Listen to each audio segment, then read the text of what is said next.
they're like, oh, we're making beer.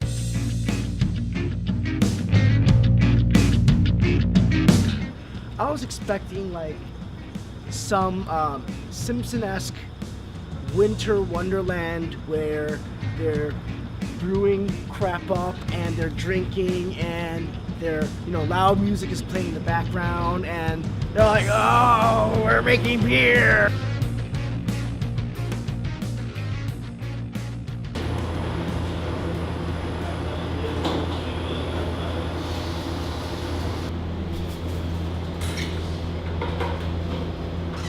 Usually only 4 elements for making beer. It's water, malt, hops, and yeast. And because our name is the Hand Malt, we take special pride in making sure that we have the best malts. Magic starts. This is our milling machine. It is really loud when it starts to get going, but we're not going to turn this on. It was turned on last night. But you take this malt, put it in here, and it will at each time we'll look at what the grist is. Oh, cool. From here, we'll take this out and we'll take a sample. We'll make sure that the crush is perfect, so we get the right amount of efficiency in our grain. And then it gets into this grist case. This is the brew house, so it's a 3-vessel brew house. We have a mash tun kettle, we have a lauter, and we have a whirlpool. What it does is we first send that crushed grain to the mash tun, and we'll let it sit in there for the amount of time that it needs to sit. So what's going on here? Weighing out hops. So this is an IPA, so it gets a lot of hops and many different stages of the process. A lot of these bags, right? Because we're going to do a whole big batch. Yep. So I'm surprised by the small measurements. I guess the small one, or because you're just adding bit by bit different types of hops? Yeah, because you add it at different stages of the boil. So this is only one of 5 hop additions that this beer will get. Okay. Yeah, so we kind of split it up. That's where we filter all of the good wort that needs to be taken out. And then what you saw earlier on is we take that spent grain and we give it to our neighbors, their farmers, so they'll feed it to their cows. We kind of do that just as a community gesture. We use it, transfer it through these hoses, and then it'll get filled into this fermenter. Once it starts filling the fermenter, we'll put in the yeast.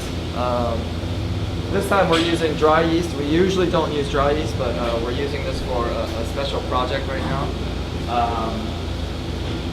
And we usually use liquid yeast that we propagate in these tanks. These are yeast propagation tanks. So we'll get yeast either from old beer that we're making and we'll propagate it, or we'll get liquid yeast sent to us from the US, and then we'll prop it up.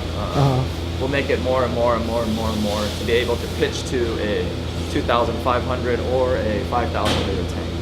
So in here, we've got 6 2,500 liter tanks and another 6 5,000 liter tanks. If I remember correctly, he said it takes around like 7 to 9 hours for a brew to happen. And he warned me that it's going to be a little bit boring. And you know what? It kind of is, to be honest. It gets boring because if you're there for 8 hours, you're kind of just you're not immersed in what's happening, and you're just shooting something that somebody's going through and doing the motions. It seems like so it's not as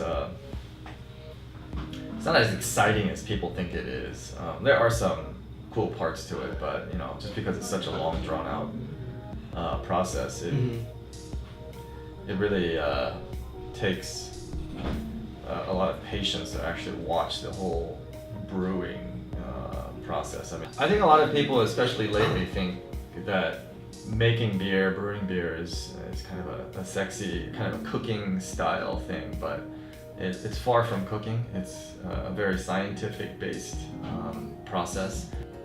Making beer, if you break it down in percentages, 20% is brewing,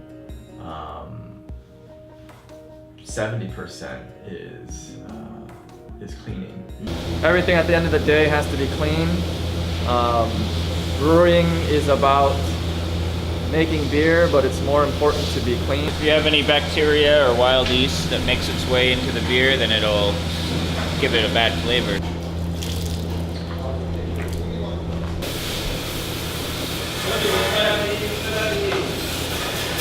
Cleaning is that important of an aspect to making beer.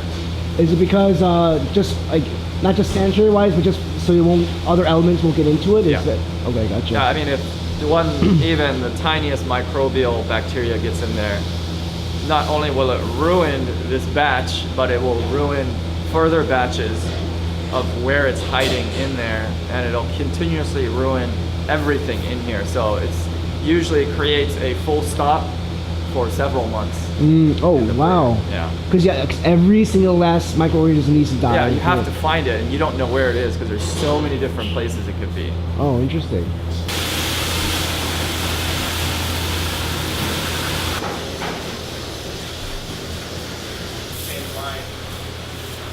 In a time span, probably 5% is the actual making of the wort, which gets put into the fermenter. And then you add the yeast, and then that becomes beer 16 to 45 days later. So that process is actually the cellaring process. So the cellaring part is actually even more important than the actual brewing, because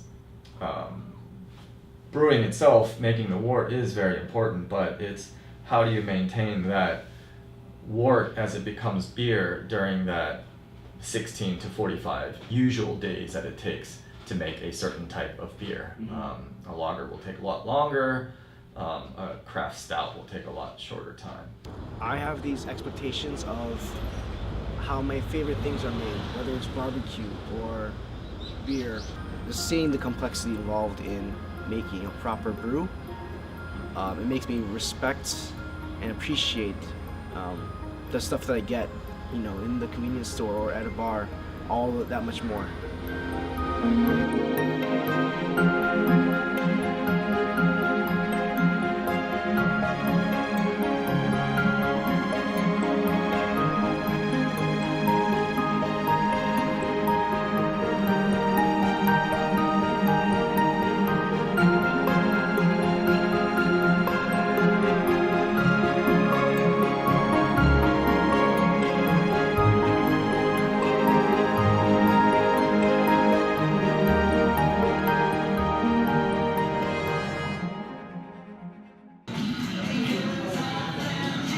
Actually, whatever this was, I like this better than Guinness.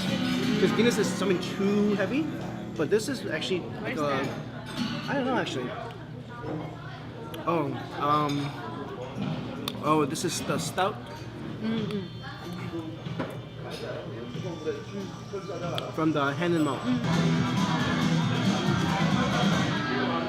It's a nice one.